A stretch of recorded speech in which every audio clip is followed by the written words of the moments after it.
Hey everyone, happy July 1st. So if you're in Canada, happy Canada Day.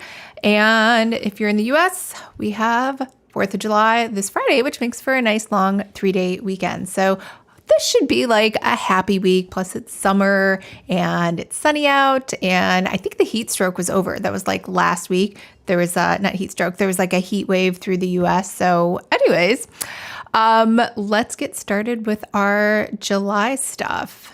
Where are we? There we are.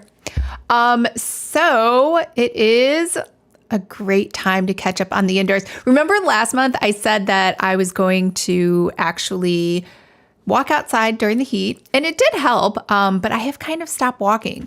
I don't know. Am I lazy? Possibly.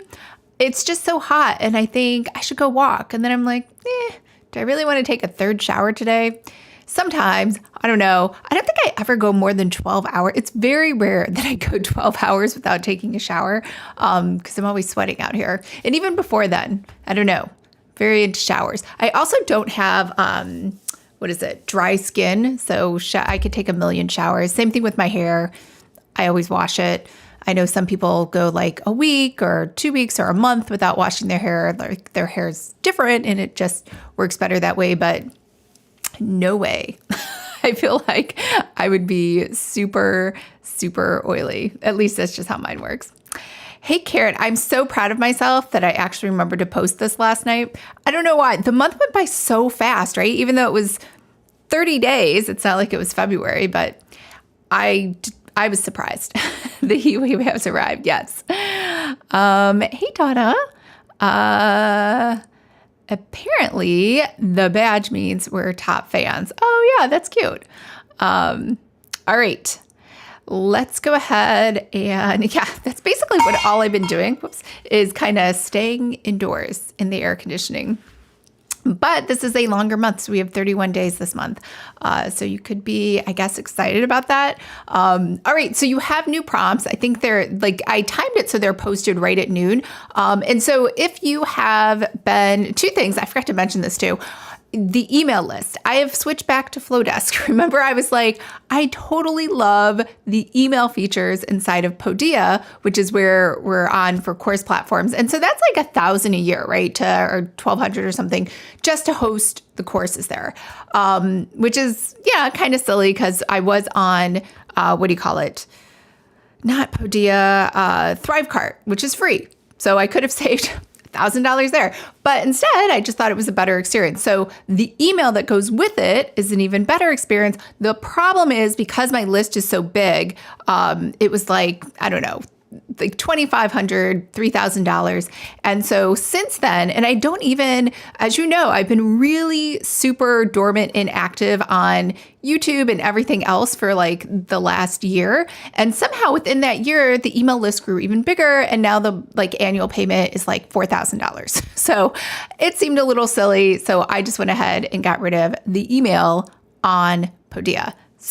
But back to my main point. So the AI prompts for this month are about the 7 habits. So for the last 7 weeks, I have been emailing you 1 habit a week. I was going to do 1, but then I was like, that is so overwhelming. And honestly, we're all busy. So like each week would be like a little reminder for you to be like, oh, we're on week 4. I did not even think about habits 1, 2, and 3. Plan nothing. So then week 5 comes, you're like, oh, maybe I could get on that this week. So again, like always, it tells you exactly what to do. I think the best thing, and really this is pretty much any prompt. And I see people still, like I had lunch the other day with a friend and I said, just let AI do it for you. And she's like, well, what do I ask it? So I think in general, people are still not sure what to do with AI and using it as a search engine. So anytime you use AI, the general rule of thumb is tell it who it is, right? So think of it like a multiple personality disorder kind of thing, but it does it really well if you tell it what to do. Like you are a world-class life coach. You are a best-selling New York Times editor who can help me write the best book ever. You are a weight loss coach. Whatever you want it to be an expert at, you need to tell it what its role is. And then based on that, it will give you the best feedback. It's kind of like when you go to ask somebody for advice, and I find it silly whenever people ask this question, they'll say, what do you want first? The bad news or the good news? And it's because of how you like to receive information. Or they would say to you, like, let's say you're talking to your friend who is a cop, and you have a legal question that may be morally gray. And he would say, am I answering this as a officer of the law, or am I answering this as your friend? So same thing with AI. You need to tell it, because it can do many different things, what its role is. Is it answering as your friend? Is it giving you an opinion?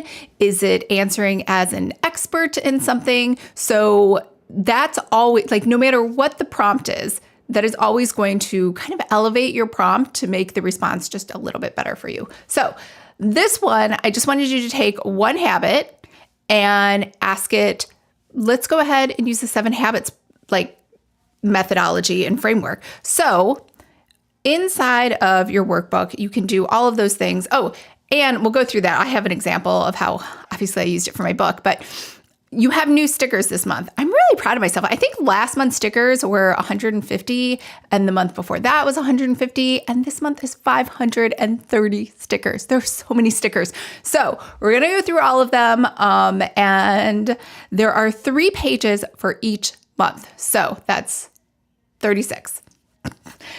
So January, you're going to get 3 different stickers. And then same thing with February. So do these fit perfectly with the month? Maybe. I kind of guessed at what would go with stickers for that month. These are like always my favorite stickers when you get monthly stickers, because I'm like, this will help me think of like what's going on that month and what to plan. So what else do we have? We have April. I'm seeing like the April is maybe a little hard to read with the 3 colors that I picked, but it's supposed to be springtime. And even though Easter sometimes takes place in May or March, I just assumed it took place in April for the purpose of the stickers. We have May, and then we have June, and then we have July. So I'm showing them all to you in case you just haven't had a chance to look at them or download them. And then we have, 3 for July, August. And then we have September, which is coming up very soon for those of you who are like me and are just all about fall weather, pumpkin spice lattes, all of the things that go along with having some cooler weather and the autumn season.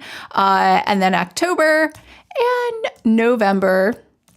And of course, the best month of the year, which is December. All right, so all of those are waiting for you inside of Planner Pixies. I have not put any of the stickers up for sale yet, mostly because I am too busy writing. Same thing with like the freebies that are on there, because I turned off the email functionality. I think some of the freebies might not work either.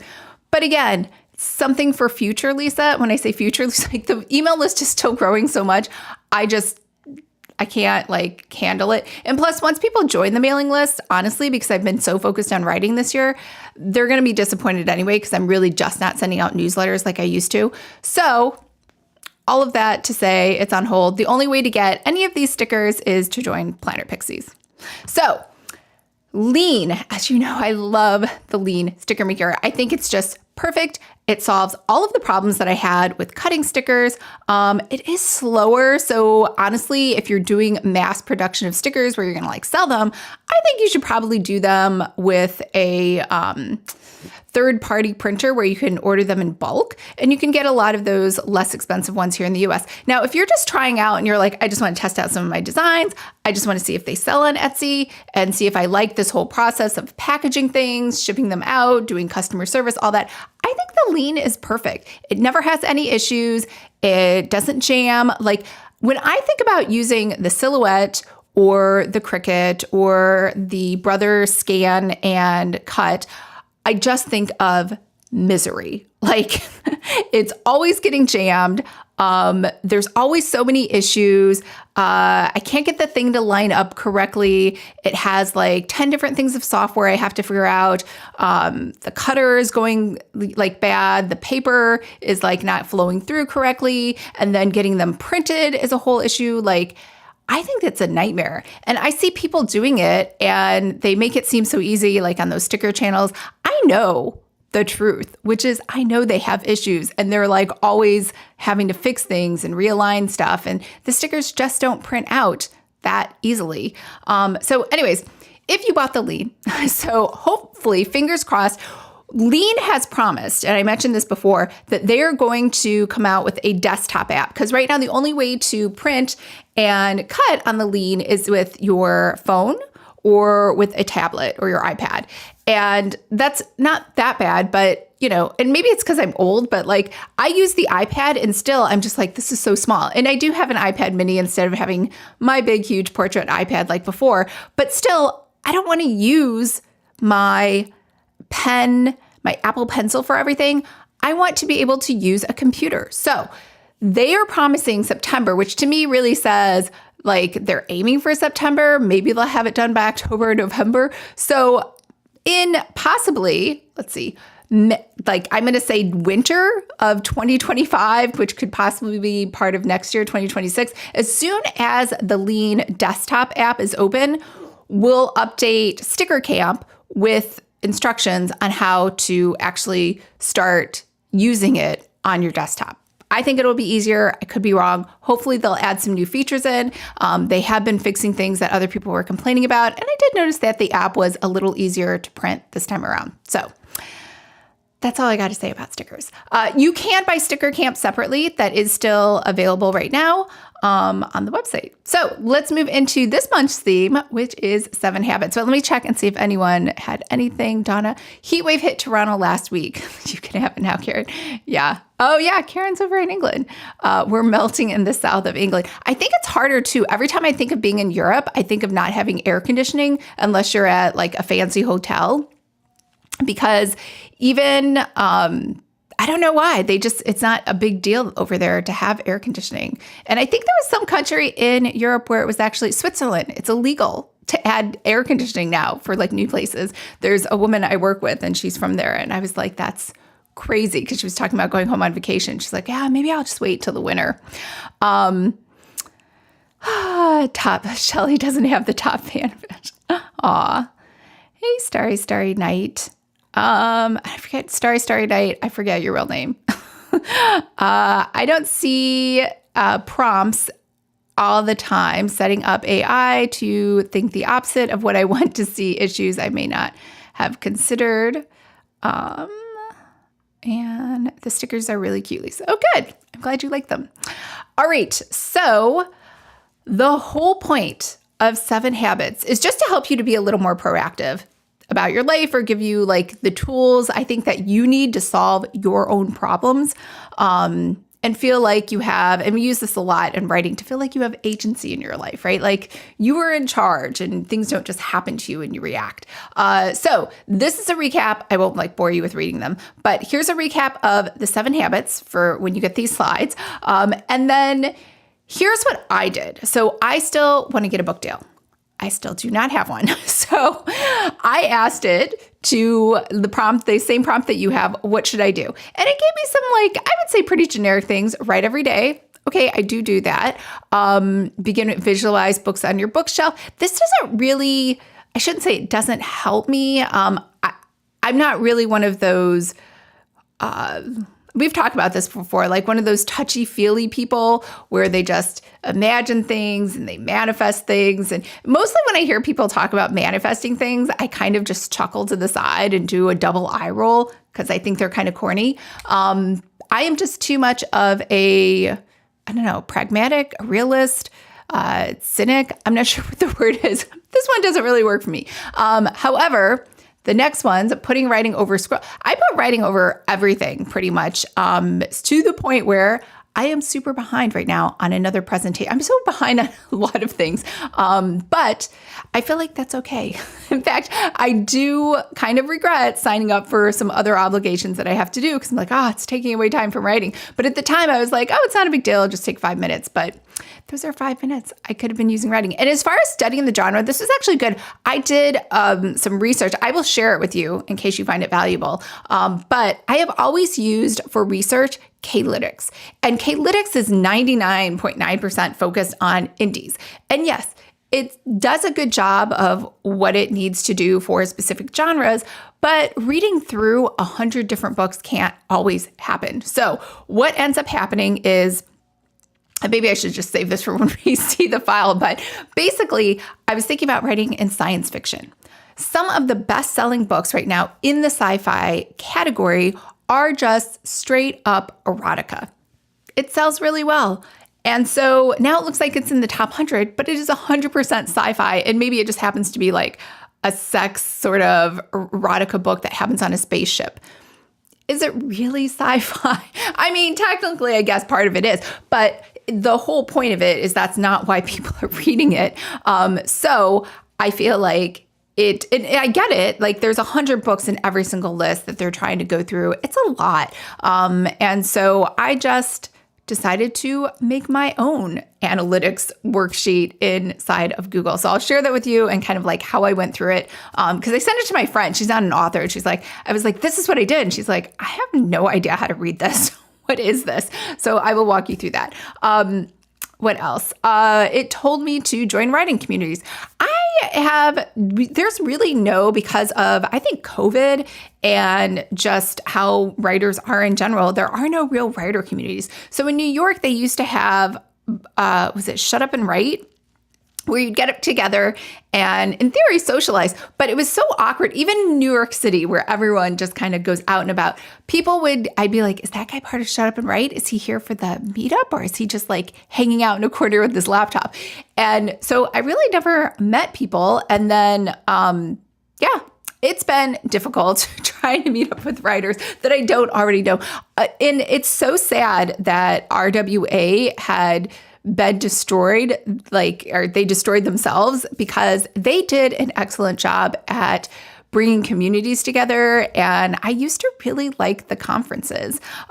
So there has not been another RWA since then. In fact, I told the story that I actually started doing romance books, even though I never really intended to, just because the romance writing chapter in New York, their president was so nice to me. And I was like, oh, this is so nice. And it's so wonderful to be around such friendly people. And so anyways, getting back to this, sharpen the saw, read, recharge. I mean, I really don't need anyone to tell me to like rest and relax. I do that a lot. But in terms of like this direction, it was kind of okay, but I still felt kind of lost. So here's what happened, or what's been happening over the last few years, and I just haven't noticed it. Cozy mystery is dead. So, as you know, my friend Molly sells covers, and she said, she just doesn't have as many cozy mystery cover orders. I mean, that's all she does, as she used to. Like, it's totally dying, and she's heard from other cover designers, they're not getting as many requests either, and that's because no one is really writing them anymore, and people want different types of stories. And so it kind of made me sad because I'm like so like invested and like all in with cozies. So I thought, let's go back to habit number 2. So if you remember, each week we had the habits, and sometimes I'd give like personal insight. So for habit number 2, begin with the end in mind. Like I mentioned, having like the people that dream about having a Rolls Royce or maybe it's a Bentley, I don't know, where they put all those pictures up or them on a yacht or something. I think that's hokey. It doesn't work for me. However, what did work for me was having a mission statement. So as an author, like, what do I want to do? Like, my author dream isn't to make a lot of money, right? Like, I mean, that is something that would be nice. I'm not hoping to be poor, but like, I write because I love to write, and I have all these stories, and I feel like I have all these ideas, and I can't wait to share them with a million people. And so I thought my mission statement is to really create stories that make people laugh, escape, and feel a little less alone, right? So a frequent thing you hear in romance is they'll say, oh, this is the best book boyfriend ever. Well, there's also great book besties, right? And people or settings where you're dying for another book in the series. And I think this is also why, women in general, not everybody, prefers TV shows over movies, because it's like an ongoing relationship. You get to know people, you get to see them in different situations. They just keep coming up, and you get to see them grow and change. And so that to me is the fulfillment of the feeling a little less alone. I'm not really a standalone author. I like creating like a setting and like friends that you can kind of rely on and, hang out with. And I think that's also why people watch reruns of TV shows more so than a rerun of a movie. And anyways, and to laugh. So to me, I love reading all different types of things. I still like reading horror. I love Stephen King.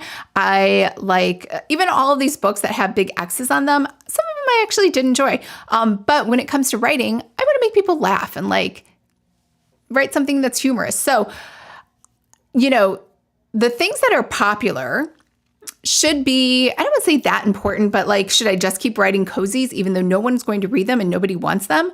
Probably not. I mean, it's kind of like when you go to start a business, they'll say, there's a Venn diagram, right? Of something you're good at, something you're interested in, and then also something the market wants. So as a digital content creator or an entrepreneur, you're not just creating things that nobody wants, nobody cares about, and people just don't need, right? You're like, I could. And like, maybe that's me with knitting scarves. Nobody wants them. Nobody needs them. And honestly, I'm not actually very good at them. But especially because we're in Florida where it's like 95 degrees most of the time. So nobody needs a scarf here. But maybe I can make something else, right? So when I thought about what was popular, I really wanted to ask myself, could I be good at that, like learn it? And two, is it something I would enjoy doing? So I would not enjoy at all psychological thrillers. I actually don't even like watching them or reading them. Same thing. And sometimes, honestly, I think it's more helpful to think about what you don't like to help narrow the list down to what you do like. Because it's easier to say like hard no. When people are like, hey, what do you want to have for dinner tonight? And they mention something, maybe some food, like sushi. Maybe you hate sushi. You're like, absolutely not. Don't want sushi. So I feel like that makes it a little easier. Also, privilege rich. I don't get entertained. I don't know why. So We Were Liars. People loved it. And it was well done. Like it has great characterization. It has good characters, like this whole fantasy thing, or fantasy like life of being super wealthy. But I really wasn't, I hated all the characters, like just as people. Like, I'm not really excited about reading about the privileged rich and the problems of being super wealthy. Same thing with All the Other Mothers Hate Me.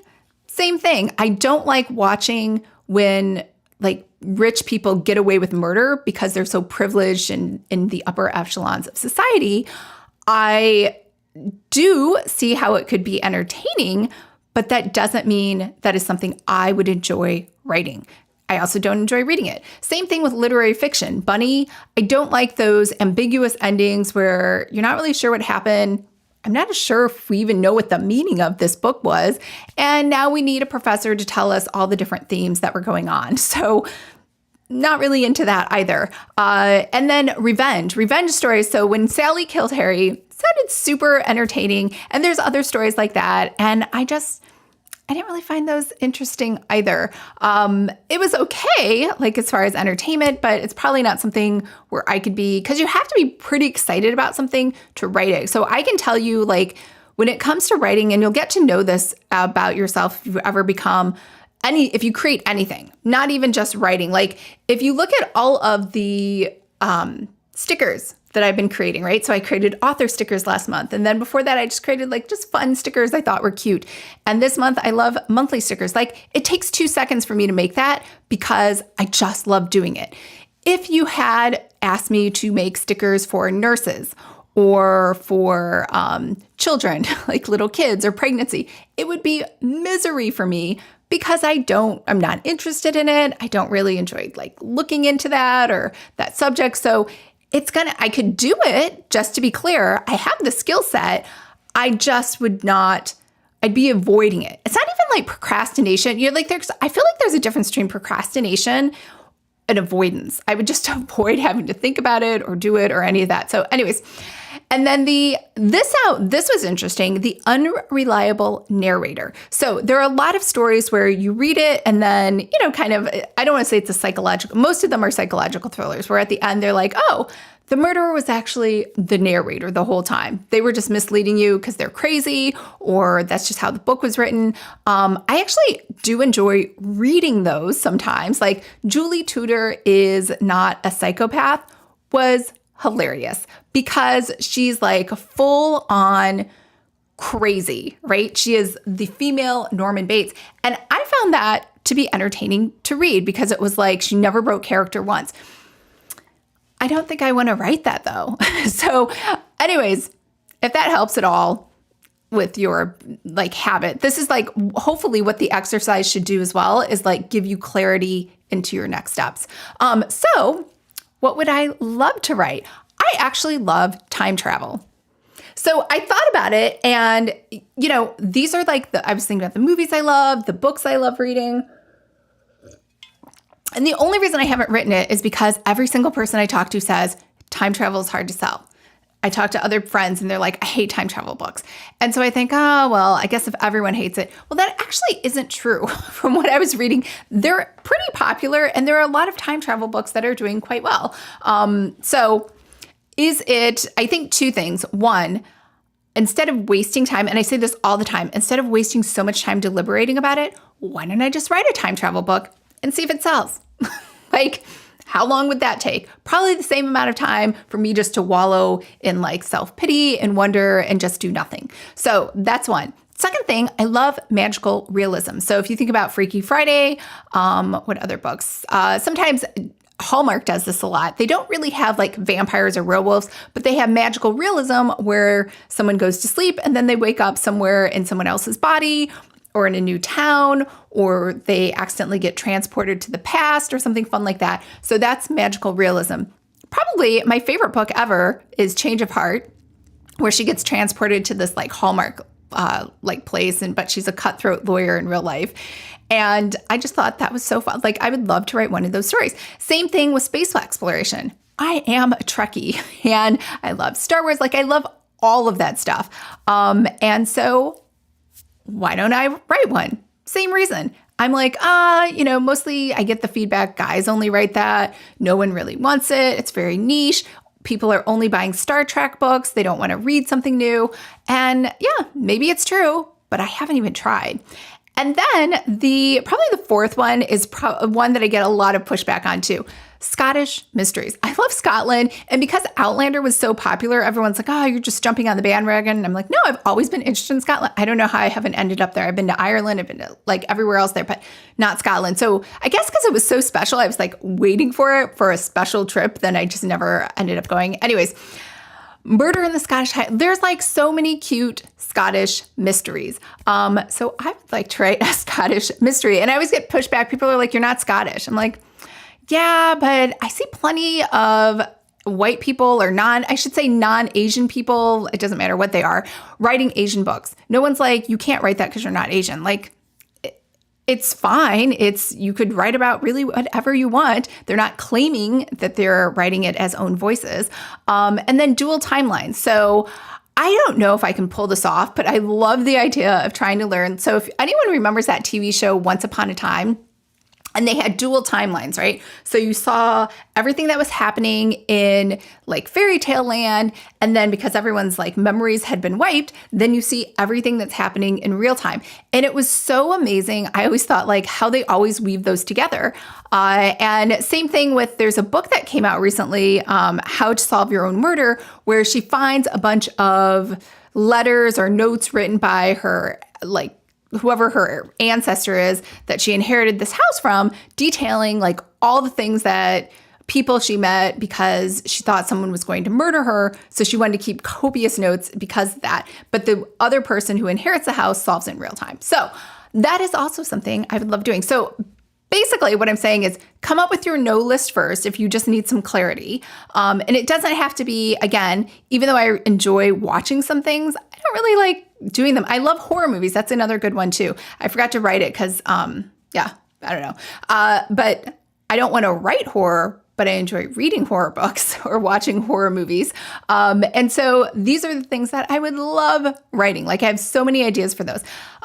So that's just back to my other point, which a lot of part of these exercises too, whenever you think about productivity or people ask you to do goal setting, it's all about like, what do you love doing? And, I'm 51 now, so I'm on the second half of my hopefully century of living. Who knows how long I'll live? But it makes you just think like, there's not as much time as when I was 18. So I should really just spend the minutes I have left doing the things that I love. And I think that is really kind of whatever age you are, like everyone's main concern.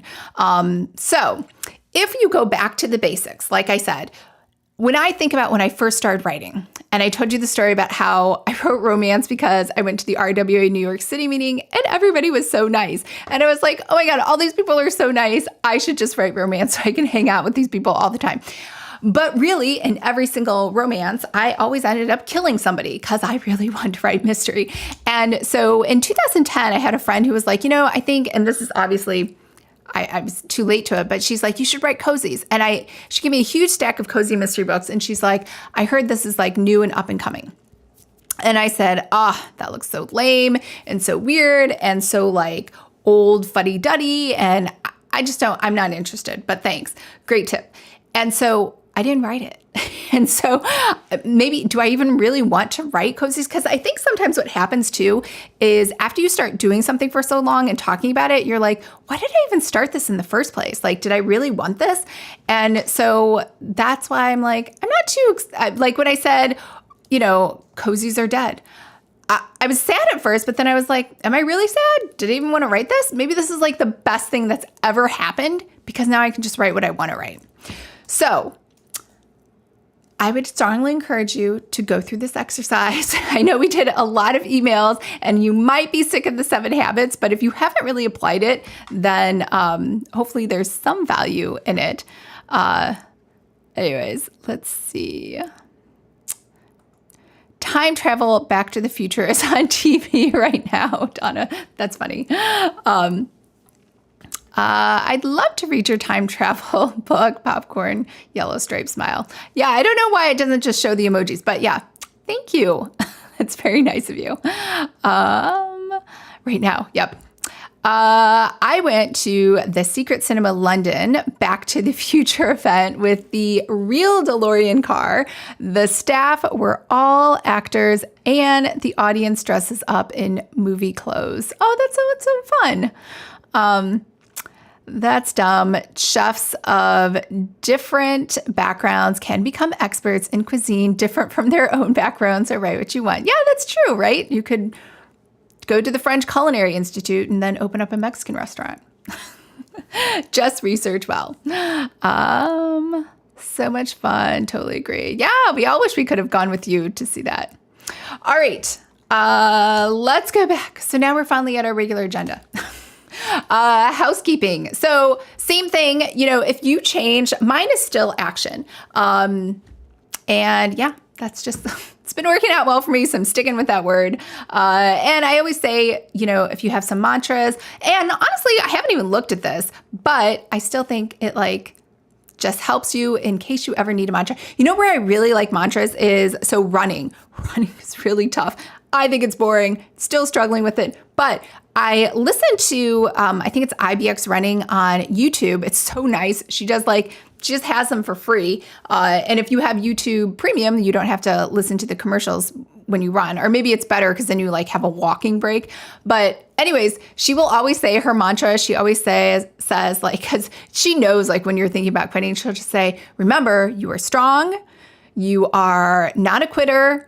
And there's their third one. Clearly, I'm not that good at it. You're going to keep going or something to keep you making sure that you don't walk or turn off the video. So I think it could help in times like that. So you might want to just put them on a Post-it and have it nearby. Same thing with quotes if you find those more motivating. Now for habits, remember I said I always like to pick some habits and just one habit. I think the habit trackers where there's a million of them is setting you up for failure. But caffeine, it's been a year and 4 months, still no caffeine. Don't miss it. Sugar, clearly I miss sugar. I went from no processed sugar to limited. So I shouldn't say I have not had any improved anxiety. Oh my gosh, I had I don't know if anyone cares about this, my first hot flash last month, and it was awful. And so like, I know other people, I called all my friends, like everybody I knew who was like my age or older. And I was like, did you have hot flashes? And so half of them, and I'm at a 55 plus community. So every time I see somebody or I vaguely kind of know, I'm like, hey, have you ever had a hot flash? What did you do?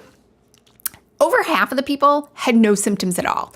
Some people don't even get hot flashes. I was not that lucky. Some people have what I would say is more lucky, where they just feel kind of warm, but they are not having a hot flash. So they say they wake up and maybe they're a little sweaty from sleeping, or they just need a little more air conditioning on, and that's fine. And then the third type is just has like random hot flashes like you hear about, where they're sweaty and they just dress in multiple layers in case that happens. And then I feel like there's the fourth type, which is me, which is like this acute, like awful attack. So for 3 days before I first had one, I kind of felt like I had the flu. I kind of felt sick and like not that well. And then finally I was like, oh, it was like 2 a.m. and I was like, oh, this is it. I'm going to throw up, right? Like I totally feel so sick. And I went to the bathroom and I didn't throw up. Instead, I just had a hot flash. And it was so fast and it's hard to differentiate because, like, I'm sure if anyone's ever had the flu, you have that awful feeling right before you're going to throw up that you're really hot. I don't know why that happens. And so anyways, that happened. And the only difference was I literally was like dripping sweat from like my whole body, and my shirt was wet afterwards. And then it lasted for maybe like, I would say a minute, and then everything was fine. It was probably less than a minute. And I didn't throw up, and I was like, okay, well, I guess that was it. Maybe I'm not going to throw up. And so the next day I was like, okay, I obviously had a hot flash. So anyways, what was my point? So I researched this a lot because I think everyone knows I'm not on any medication. I don't even take multivitamins, right? I like just not having to rely on anything. Plus I don't like pills and all that stuff. So I was like, I'm just going to white knuckle through it and just wait until my body kind of recalibrates for the lower estrogen and then higher progesterone. And so everyone said, don't do that. They're like, don't be miserable. It has no association at all with cancer, like they used to say it did, like in the old studies. And so anyways, so I just signed up for, I think it was Alloy, and it was pretty easy. The company is just going to send me a patch and some progesterone pills, and I'm going to try that out and see how it goes. So if anyone has any questions on that, I don't know if I've done a lot of research, but basically everyone kind of said the same thing. And if I'm going to wear the patch, even though I had tried the patch before and it didn't really work, and someone had suggested that maybe it's because I was on Depo, which is a birth control shot, and that's a synthetic hormone, which is like super strong. And like the way it's obviously you get a Depo shot every 3 months. And so it's like a huge concentration at once that slowly dissipates from your system versus the progesterone pill you take every night right before you go to bed. So it's more of like a steady stream, and it's called a bioidentical. So it's not as synthetic. I don't know. I'm not sure if it makes a difference, but I am always paranoid about side effects, and I never had any side effects from what they considered like a very strong synthetic. So I think I'll be okay. And if you still have your uterus, you can't take estrogen without progesterone at the same time in order to protect your uterine lining so you don't get cancer, I guess. That is one issue. So I will report back and let you know how it goes. They say sometimes it takes like 1 to 3 months for it to like have any effect, but I'm going to try it because I did have a second hot flash the other day, and they are not fun. At least the ones that I get. I feel like if I had ones like some of my other friends where it's like you're just a little inconvenienced, I probably would have just kept going through, but because mine are like so feel like I have the flu traumatic, I'm just going to go ahead and try it. All right, habit number 3, 10K Saturday runs. I'm still doing those. I did not do one. So it's been 5 months. I did not do one yesterday because I actually lost hearing in my right ear. I was totally freaked out. So probably when I moved here, I don't know, does everyone use Q-tips? I always use Q-tips. I was taught to use them every time after I take a shower. And so one time when I was 21, 22, it was like right after college. Anyways, it was me, My boyfriend was living there, the guy I was dating at the time, my friend Karen, and my friend Brenna. We were all living in an apartment together because, 21, and we just thought it would be fun. Anyways, there were only 2 bathrooms, and so we were always like in and out of the bathrooms. And I was cleaning my ear after the shower, and because it was such tight quarters, I bumped my elbow on the wall, and basically the Q-tip went in and pierced my eardrum. It was like bleeding. So I go to the, emergency room not the emergency, that's not true. I worked at GE at the time, so they had their own doctor. So I go to the doctor there, and she's like, there's nothing I can do. You pierced your eardrum, just leave it alone. It'll be fine. So this time when I kind of the same thing. There was no blood, but I could just tell like something, I was just too aggressive or too hard. And this happened like 7 months ago. And so I just left it. I didn't go to the doctor because I'm like, I'm just going to go and they're going to tell me the exact same thing. And so like fast forward the other day, all of a sudden I couldn't hear, like everything was muffled. You know how like when you're underwater, but there was no water in my ear. So come to find out, it's just because I had been like, it was trying to heal from perforating the eardrum, but I had been putting AirPods in my ears. Like I use AirPods now all the time, and it just keeps pushing the bacteria like in there. And if your eardrum is already like open and like trying to heal and it's damaged, that just pushes more stuff in there. So long story short, I got some ear drops that are antibiotic ear drops, and hopefully by this time next week, it'll be back to normal and feel better. So no longer using, I guess I'll start using the over the head earphones or something. I'm not really sure, or like being extra careful. I bought a bunch of those like alcohol wipes to, I guess, wash it. I guess you should wash your AirPods every time after every use, but I don't because they're white. And so I'm like, oh, they seem kind of clean, but you can't really see bacteria. So anyways, that is also my other story. Like so many health issues this month. I don't even know why. Welcome, Lisa, to Hotfly. Yeah, it's like a whole new world. Karen, it's not glamorous. Hormone rage is wild. Yeah, it's so weird how it happens. So anyways, that is what's new with me. New goals. So remember last month I was like, oh, it's a fail. Every month for like the last 3 months, I've been like, oh, I'm failing. So my new goal now is just to say like below 135, which I did do for May and June. Pretty much if you look, they're like exactly the same. And I was like, last month I was like, oh my God, I am so going to just track my calories every day. And honestly, I just got busy and I didn't really like it, and it was fine. So we're going to see, fingers crossed, hopefully it'll still be fine going forward. Oh, here, this is the analysis I did. So I don't know if you can see this, but basically, and I'll send you a link if you want to see like my analysis and then make your own spreadsheet from this. But what I did is in the genres on the left, I put in a couple things. I looked at all of the books and subgenres that I would enjoy like writing in, right? And also ones I would not enjoy writing in, but I knew were like popular. So for example, Finley Donovan is killing it. I don't really like that heroine, that like privileged, rich heroine, the mom, she's getting a divorce, right? So, and I know people, it's like a best-selling book, like millions, right? And so the message has always been, why don't you write a Finley? And like all agents are like, I want the next Finley. And I can't write it. I like just find this character despicable. I have no respect for her. I feel like I just feel like she's lying, right? I don't know why. I think it's because consistency is my number one for Clifton Strings. And so whenever I feel like somebody's lying, even if it's a character, I'm like, I just can't sympathize with you. You are totally fake. So anyways, Finley is super popular. So I just put it up there for like comparison. Also Asian anything, everyone, because I'm Asian, they're like, you should write Asian this and Asian that and Asian this.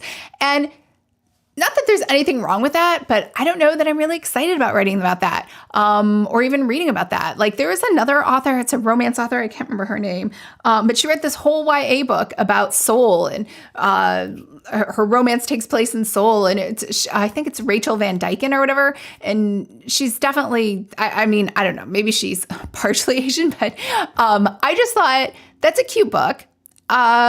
But I'm not, and I didn't have that feeling like, oh, I'm so jealous. I wish I had written that. I don't know. So I could do it.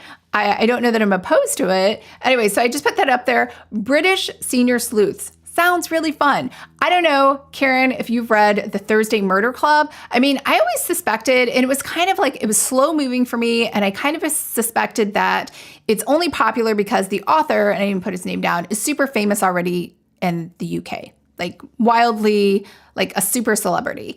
And the way it was written, I honestly like just didn't like the style and the multiple POVs. And yeah, I didn't like anything about it, but people love it. So I just put it up there kind of as a comparison. Now, the Marlowe Murder Club was a little bit better for me, like in terms of interest. And again, I really want to write a Scottish mystery, but I was like, British mysteries are very Scottish adjacent. Maybe I should write a Scottish mystery or a British mystery instead of Scottish. So I put that up there for comparison as well.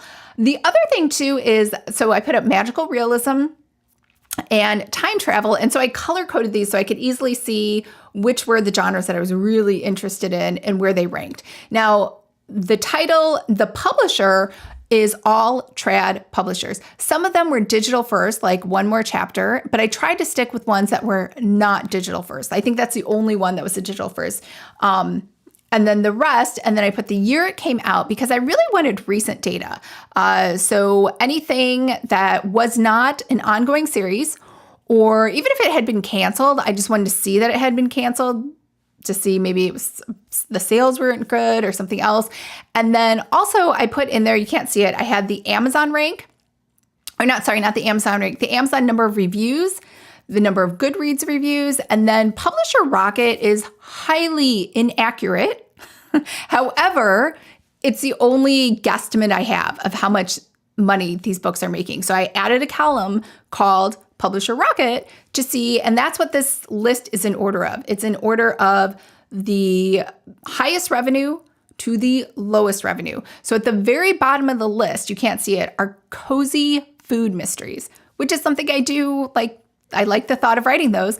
And those had like $7 per month versus the top ones had like $300,000 per month. So that is how I did my analysis on what was going on with traditional book deals instead of K-Lytics and which ones were selling and which ones weren't. And I do feel, even though this is highly unscientific and not verified on any other week, I still feel like this is a better indication to me than K-Lytics because it was so indie. And like I said, it had mixed in erotica into categories that really just, it didn't apply at all. All right. Oh, this is old. I meant to delete that. Ignore that. I'll delete that slide before I send it. All right. So fun finds for books. Oh, Karen, you haven't read the book. Yeah. I was just checking. All right. So Julie Tudor, I already mentioned this. It's really fun. It kind of reminds me of, do you remember that show You? I think there were like 3 or 4 seasons of it, maybe on Netflix, where he's a serial killer and each season he's like obsessed with a new girlfriend and then he just keeps killing everybody around her. It is basically You with a female protagonist instead of a male protagonist. Hey, Diane, question. The cozy mysteries are covered in the group. If so, I'm clearing mysteries. I'm clearly missing it. Cozy mysteries are not covered in the group. They are not part of Planner Pixies. I'm just talking about cozy mysteries in general. Like I always talk about random things all the time. So you can feel free, Diane, to ignore it. Any talk about cozy mysteries. Shows that I'm watching. I actually found this was really funny. So I did not watch this when it first came out because 1, I'm not really a Kate Hudson fan, and 2, I definitely hate all sports. But it's a Mindy Kaling produced show, and I love everything she makes. So there was nothing else to watch. It's summer. So I went ahead and watched it, and I actually loved it. There were only 2 episodes where like they actually tried to make you watch basketball, like a game. But I just fast forwarded through those because I just didn't care. Did they make the shot? Did someone pass the ball? Whatever. So you could still enjoy it. For movies, the only thing I really watched this entire month was the Hallmark Channel. I caught up on like so many movies that I haven't seen. All right, so let's talk about time. I was pretty much exactly the same this month as I was last month. I don't even know how it happened. I didn't plan it. That's just kind of how it came out. So I worked about 7 hours every day. That includes weekends, Saturdays and Sundays. And I think it's because I was so focused on writing and even reading books and doing research. I did count as writing time because I was reading things, I don't say not for enjoyment, but reading things specifically for research purposes versus like, oh, I just saw this book and I thought it'd be cute to read. I signed up for Clarion West course. So now once I've decided that I want to do time travel and science fiction, I signed up for Clarion. So if you've never heard of Clarion and Odyssey are like the premier eminent writing workshops for anyone who wants to write science fiction or fantasy. And so they are usually in the summer. I think Clarion West is in San Diego, or Clarion's in San Diego. Clarion West is in... It used to be, I believe, in Seattle, but I think they just got rid of it and it's online only now. And then Odyssey, I feel like it's in Portland. I don't remember where it's at. But either way, you have to apply for them the year before. So if you're interested in going to attend those, you apply for them in November. Everybody lives on campus together. You get room and board at at UC San Diego for the 6 weeks so that you can just focus on your writing. And then you can... I guess just meet with the professors or whatever the instructors are that day. I think they might have changed it because it says room and board now. Like I read when people used to go to it in the past, because remember I was interested in sci-fi a long time ago, people would complain that they had to rotate who made dinners. Sounds awful to me. I would rather just like pay the extra and be like, hey guys, I ordered a pizza.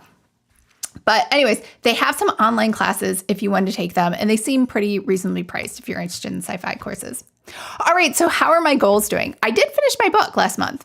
I finished that secret project. It is sitting with the developmental editor right now. And then as soon as that's done, I'll get revisions, and then I'll send that to my agent, and we'll see if I get a book deal. For July, I don't know what I'm going to write. In fact, I deleted, as you can see, all the other books I had planned because they were all cozy mysteries. So I will let you know what I think. I think it's going to be a time travel. I think it's going to be sci-fi, magical realism, something like that. So to be determined. And then I do still need to write the 6th book in my series, my cozy mystery series. And yeah, that's what's happening for the rest of the year. So I will have a better indication for you of like which books are falling in where.